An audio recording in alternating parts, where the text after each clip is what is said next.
नमस्ते दोस्तों, welcome to tech it high. और आज के वीडियो पे आप लोग जानने वाले हैं कॉम्पिटिटिव कोडिंग के बारे में और आप लोग सॉल्व करने वाले हैं अपना पहला कोड।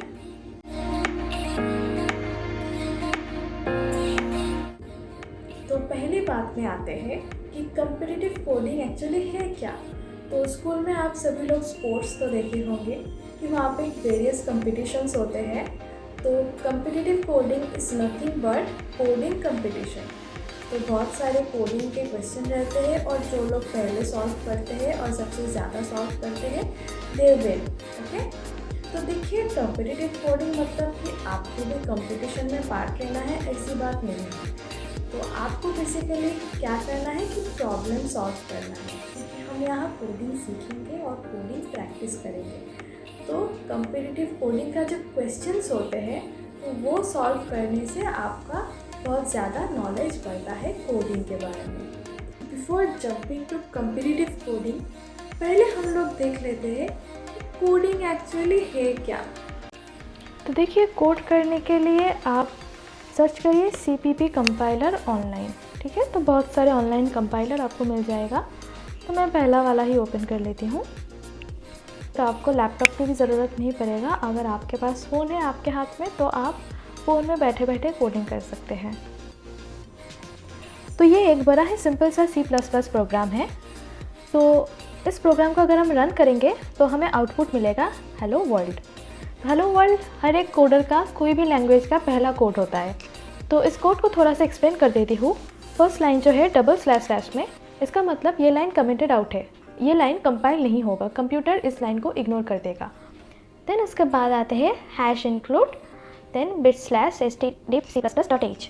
तो ये stdc++.h में क्या होता है, बहुत सारे हेडर फाइल्स एक साथ इंक्लूडेड होता है, जैसे कि math.h, string.h, इस तरह से बहुत सारे हेडर फाइल्स को हमें बार बार लिखना नहीं पड़ता। देन आते हैं यूजिंग नेमस्पेस std। तो अगर हम इस लाइन को ना लिखें, हमें एरर दे रहा है। क्यों? क्योंकि अगर हम इसको ना लिखें तो हमें लिखना पड़ेगा std : then cout, then only it will run.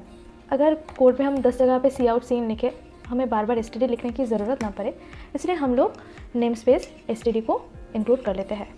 Then उसके बाद आते हैं मेन। ये इंट मेन जो है ये मेन फंक्शन होता है। तो इस मेन फंक्शन के अंदर आप जो भी लिखते हैं वो फर्स्ट कोड में रन होता है। देखिए, ये मेन फंक्शन का रिटर्न टाइप जो है वो है इंट, इसलिए ऐसे लिखा है इंट मेन। यहाँ पे आप कुछ भी लिख सकते हैं, like void main, long main, तो वो बेसिकली रिटर्न टाइप होता है। तो यहाँ पे रिटर्न करके हम लोग 0 लिखते हैं, ताकि अगर फंक्शन में कोई भी रिटर्न कुछ ना हो तो फिर 0 रिटर्न कर देगा। अब है cout, देन हेलो वर्ल्ड। तो cout के बाद आप जो भी लिखेंगे वो आउटपुट में प्रिंट हो जाएगा। सो ये है हमारा एक बेसिक C++ कोड। तो चलिए स्टार्ट करते हैं हमारा प्रॉब्लम स्टेटमेंट से। सो देख लेते हैं आज हम कौन से प्रॉब्लम का सोल्यूशन निकालने वाले हैं। Let's go through our problem statement first. तो हमारे प्रॉब्लम स्टेटमेंट दिया है कि Tony and Thor are best friends since childhood. One fine day Tony thought of challenging Thor by giving him a maths problem. Tony gave Thor an integer n and then asked him to find the sum of even numbers and odd numbers up to n. For a given integer n, the series of natural number will be 1, 2, 3 up to n numbers. Then sum of even will be 2 plus 4 plus 6 up to 2n, and sum of odd will be 1 plus 3 plus 5 plus up to 2n minus 1. Help Thor to win the challenge. तो इस problem statement को देख के हम लोगों को ये समझ में आ रहा है कि एक नेचुरल नंबर n दिया जाएगा और हमें अप टू n जितने भी इवन नंबर से उसका सम निकालना होगा और जितने भी ऑड नंबर से उसका सम निकालना होगा। तो इवन नंबर्स किसको कहते हैं? जो भी नंबर्स 2 से डिवाइड किया जा सकता है उसे कहते हैं इवन, और जिनको नहीं किया जा सकता उसे कहते हैं ऑड नंबर्स। सो नेक्स्ट आते हैं इनपुट फॉर्मेट में। तो यहाँ पे एक ही इनपुट है, वो है n। और देन आते हैं आउटपुट फॉर्मेट में। तो पहले हम sum of even numbers print करेंगे, फिर हम sum of odd numbers print करेंगे। देन आते हैं कॉन्स्टेंट्स में। तो कंस्टेंट दिया है n will be greater than equal to 1 less than equal to 1000। तो बेसिकली n 0 नहीं होगा और n 1000 से ज़्यादा नहीं होगा, इसका हमें अभी सोचना नहीं है। एंड देन हमारा है सैम्पल इनपुट 5 और उसके लिए सैम्पल आउटपुट आता है 6 और 9। तो ये कैसे आता है देख लेते हैं।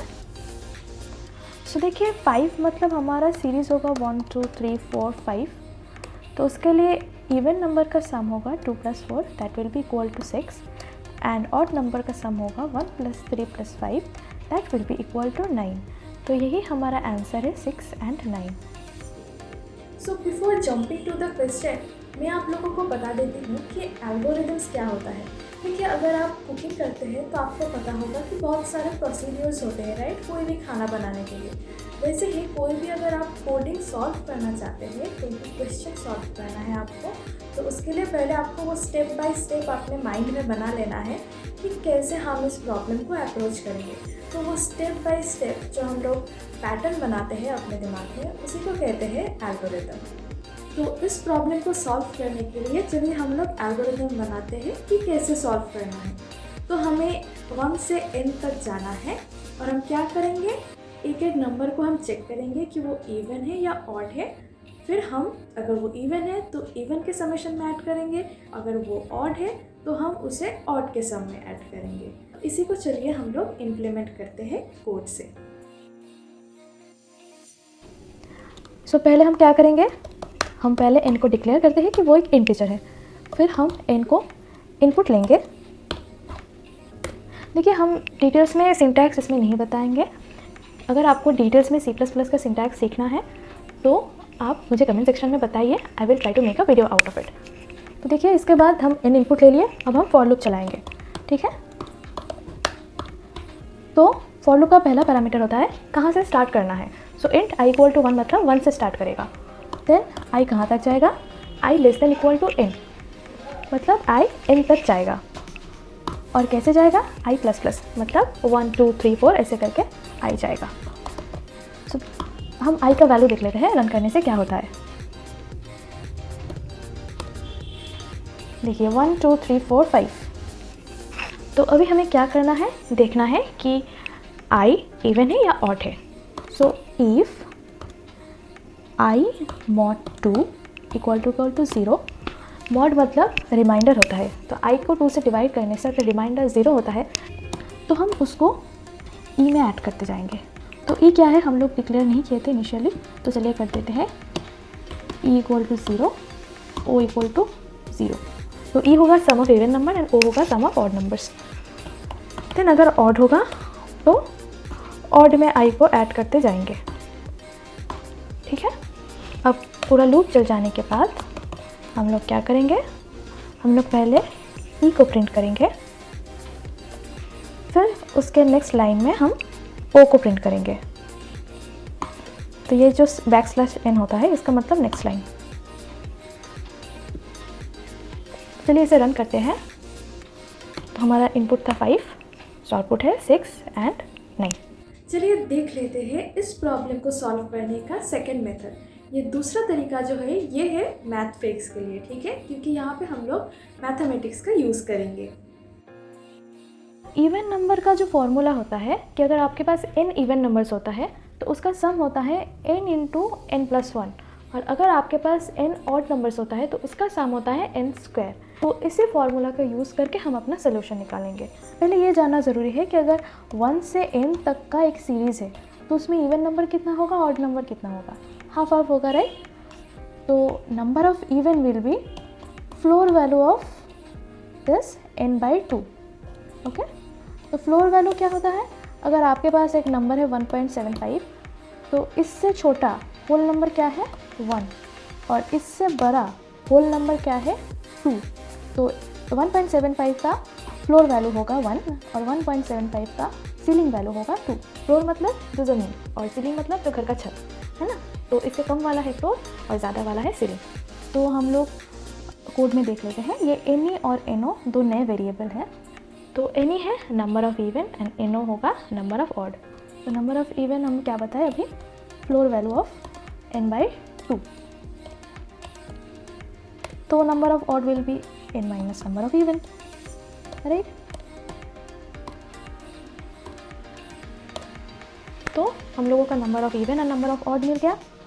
देन अभी sum of even will be n into n plus 1 और सम ऑफ ऑड होगा n स्क्वायर, राइट। तो हम अभी इसे रन करते हैं। देखिए इसमें भी हम 5 इनपुट दिए, we got the same output. अब इसमें कोई भी इनपुट दे सकते हैं, you will get the answer. चलिए हम 45 देते हैं। सो अप टू 45 जितने भी इवन नंबर है उसका सम होगा 506 एंड अप टू 45 जितने भी ऑड नंबर है उसका सम होगा 529। देखिए पहला वाला सोल्यूशन इजी तो है और सिंपल भी है, फिर भी हम सेकंड वाला सोल्यूशन किए। क्यों? इसका दो रीज़न है। First thing is to show you that a problem can be solved in many ways, okay. And the second जो रीज़न है वो ये है कि दूसरा वाला जो मेथड है वो ज़्यादा ऑप्टिमाइज्ड है। ऐसे क्योंकि पहले वाले मेथड में हम लोग लूप यूज़ कर रहे हैं, इसके वजह से उस सोल्यूशन का कम्प्लेक्सिटी हो जाता है बिगो ऑफ n। एंड जो सेकंड मेथड है वहाँ पे हम लोग एक डायरेक्ट फार्मूला यूज़ कर रहे हैं, तो उस सोल्यूशन का कम्प्लेक्सिटी हो जाता है बिगो ऑफ 1। तो ये बिगो ऑफ n से बिगो ऑफ 1 क्यों बेटर है ये मैं आपको एक ईजी तरीके से थोड़ा बता देती हूँ। देखिए अगर आपका n होता है 1000 तो वो लूप 1 2 3 4 ऐसे करके 1000 नंबर्स को चेक करेगा। तो एक नंबर के लिए अगर 1 यूनिट टाइम लगता है तो पहले वाला जो लूप वाला मेथड है उसके लिए आपको 1000 यूनिट टाइम लगेगा। बट जो सेकंड मेथड है वहाँ पे सिर्फ कैलकुलेट कर रहे हैं एक मैथमेटिकल फंक्शन, तो उसके लिए आपका टाइम लगेगा टाइम यूनिट 1। तो टाइम यूनिट 1000 से टाइम यूनिट 1 ये ज़्यादा बेहतर है, इसलिए सेकंड वाला कोड ज़्यादा ऑप्टिमाइज्ड है। चलिए आज के लिए बस इतना ही। See you all in the next video, bye.